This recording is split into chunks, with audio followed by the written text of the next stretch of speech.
Assalamualaikum warahmatullahi wabarakatuh. Kami dari kelompok 10 mata kuliah pengelolaan pendidikan. Di sini kami akan mempresentasikan tugas makalah yang telah diberikan oleh Ibu Vanessa Afiana Melinda selaku dosen pengampu mata kuliah pengelolaan pendidikan. Kami akan mempresentasikan mengenai pengelolaan sarana dan prasarana. Sebelumnya, perkenalkan anggota kelompok kami. Saya sendiri Ratna Megawangi, lalu ada Azkia Rahma Mauliah, dan ada Widari Dwi Mawati. Untuk selanjutnya akan disampaikan oleh teman saya. Pengelolaan sarana dan prasarana. Adapun pengelolaan secara bahasa berasal dari kata kelola yang mendapat imbuhan pe dan an, yang berarti menyelenggarakan atau mengurus. Dalam kata pengelolaan sering disebut juga manajemen yang berarti penyelenggaraan atau pengusahaan.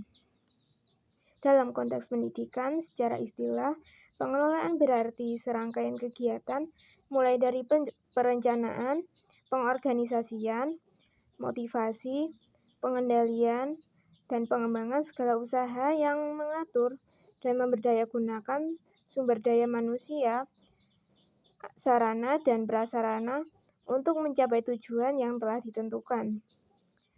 Adapun sarana yaitu merupakan suatu alat yang digunakan secara langsung untuk mencapai tujuan pendidikan, yaitu seperti buku, perpustakaan, laboratorium, dan lain sebagainya.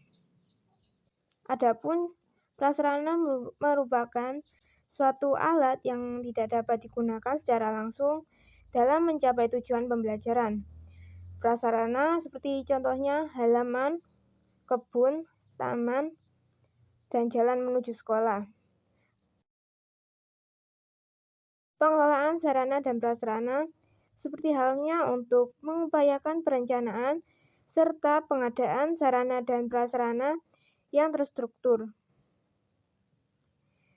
Lalu, mengupayakan penggunaan sarana dan prasarana secara tepat dan efisien, dan tepat pada tempatnya. Lalu, mengupayakan pemeliharaan sarana dan prasarana agar selalu dalam keadaan baik dan siap pakai, dan mendukung kelancaran suatu pekerjaan atau kegiatan yang dilakukan dalam proses pembelajaran sehingga memperoleh hasil yang baik dan optimal.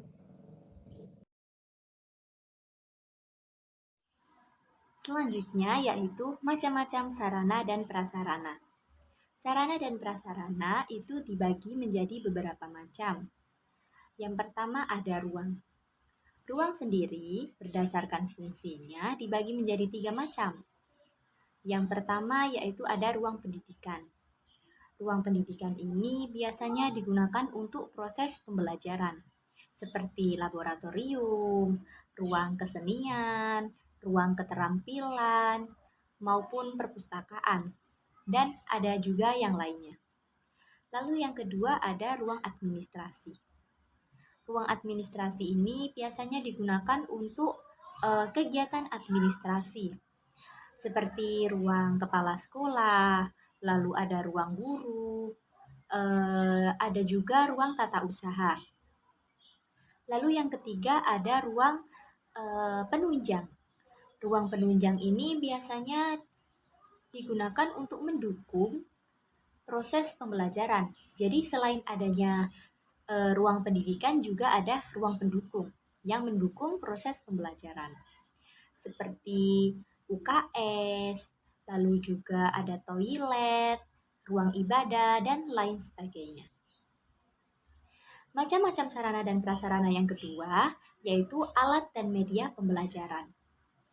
Alat dan media pembelajaran bisa meliputi buku, baik buku referensi, buku pelajaran maupun yang lainnya.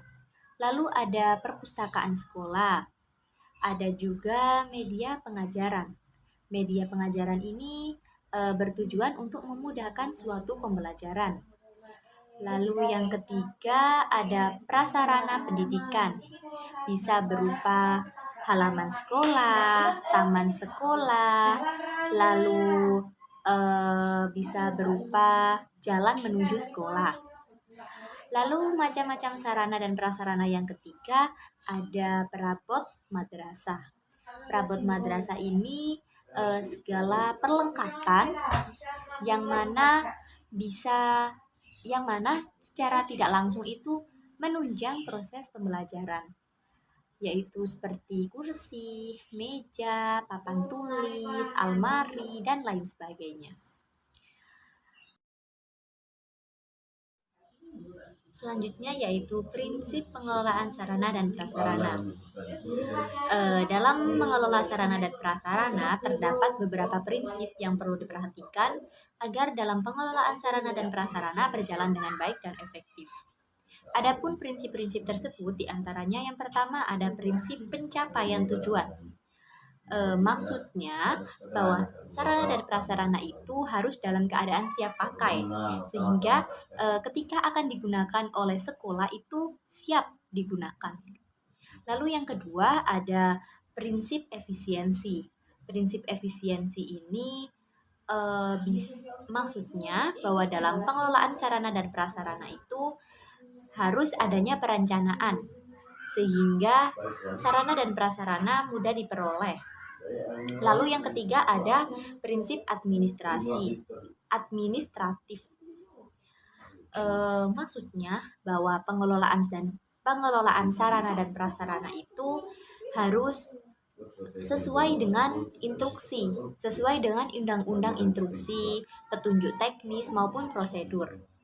Lalu yang keempat prinsip kejelasan tanggung jawab.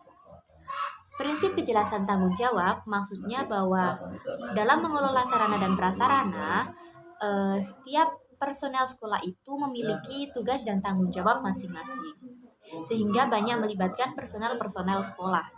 Lalu yang terakhir ada prinsip kekohesifan. Jadi pengelolaan sarana dan prasarana itu harus direalisasikan melalui proses kerja sekolah. Untuk selanjutnya, proses pengelolaan sarana dan prasarana akan dijelaskan oleh teman saya. Baik, di sini saya akan menjelaskan tentang proses sarana dan prasarana dalam pendidikan. Yang pertama yaitu perencanaan sarana dan prasarana. Perencanaan sarana dan prasarana merupakan proses awal dari sebuah pengelolaan sarana dan prasarana.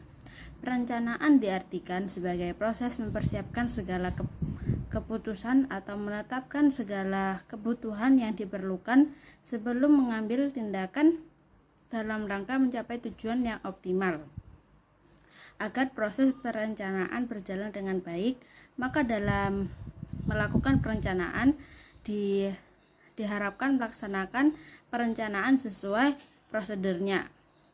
Kemudian yang kedua yaitu pengadaan sarana dan prasarana. Pengadaan sarana dan prasarana ini merupakan serangkaian kegiatan yang bertujuan untuk menyediakan segala kebutuhan baik berupa barang ataupun jasa. Pengadaan sarana dan prasarana berupaya merealisasikan rencana yang telah disusun sehingga pembelajaran berjalan dengan efektif dan efisien dengan tercapainya tujuan yang diinginkan. Kemudian yang ketiga yaitu inventaris sarana dan prasarana. Inventaris merupakan suatu bentuk kegiatan dengan menggunakan menyelenggarakan, mengatur, mencatat dan menyusun daftar barang yang telah menjadi milik sekolah. Kegiatan inventaris bertujuan agar administrasi barang yang telah dimiliki sekolah terjaga dan terjamin kualitasnya. Inventaris sarana dan prasarana dapat dilakukan dengan cara yaitu A. Pencatatan barang, B. Pembuatan kode barang yang bertujuan memudahkan pihak dalam mengenal barang, kemudian C. Pelaporan barang. Dan yang keempat yaitu penggunaan sarana dan prasarana. Penggunaan sarana dan prasarana sudah menjadi tanggung jawab semua pihak sekolah. Untuk itu perlu berhati-hati dalam menggunakannya. Kemudian yang kelima yaitu pemeliharaan sarana dan prasarana. Pemeliharaan sarana dan prasarana adalah kegiatan mengurus dan mengatur sarana dan prasarana. Pemeliharaan sarana dan prasarana dapat dilakukan oleh pihak atau petugas yang memiliki keahlian khusus dalam memeliharanya. Kemudian yang keenam, penghapusan sarana dan prasarana. Penghapusan merupakan barang dari daftar inventaris karena sudah tidak berguna atau tidak berfungsi. Penghapusan ini bertujuan untuk membatasi pemborosan biaya pemeliharaan sarana dan prasarana, meringankan beban kerja pelaksanaan inventaris, menurunkan penumpukan barang agar terdapat kelonggaran ruangan. Kemudian yang ketujuh, pengawasan sarana dan prasarana. Pengawasan sarana dan prasarana merupakan upaya dilakukan untuk mengontrol sarana dan prasarana agar tercapai tujuan yang diinginkan. Pengawasan menjadi bahan evaluasi atau tindak lanjut dalam mengambil keputusan pengelolaan sarana dan prasarana. Kegiatan pengawasan dapat dilakukan mulai dari observasi, pemberian contoh, pencatatan laporan, pembatasan wewenang, dan menentukan peraturan perintah prosedur. Kemudian yang ke-8, pelaporan sarana dan prasarana. Laporan sarana dan prasarana menjadi wadah kritik ataupun saran atas berjalannya sarana dan prasarana. Sekian video presentasi dari kelompok kami. Bila ada kesalahan, kami mohon maaf yang sebesar-besarnya. Wassalamualaikum warahmatullahi wabarakatuh.